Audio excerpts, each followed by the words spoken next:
La chronique astrophysique. Sylvie Vauclair.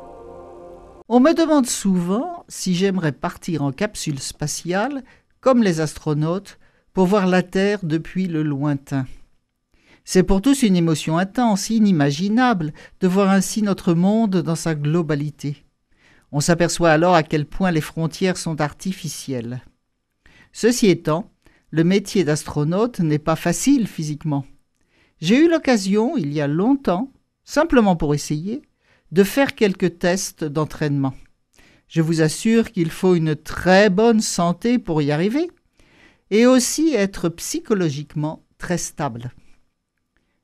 Comme vous le savez, la première personne qui a mis le pied sur la Lune est Neil Armstrong.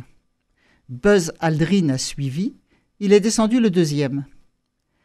Ce n'était pas prévu, ainsi, au départ. C'est Buzz Aldrin qui devait commander la mission et descendre le premier. Que s'est-il donc passé? C'est le président américain de l'époque, Richard Nixon, qui a décidé d'inverser les rôles peu de temps avant le départ de la mission. La raison était que Buzz Aldrin était un commandant militaire, alors que Neil Armstrong était un universitaire en même temps qu'un pilote, même s'il avait été aussi militaire. Pour des questions de symboles, Richard Nixon pensait qu'il ne fallait pas que ce soit un commandant militaire qui mette le premier le pied sur la Lune. Si c'est vraiment la raison, ça me semble partir d'un bon sentiment.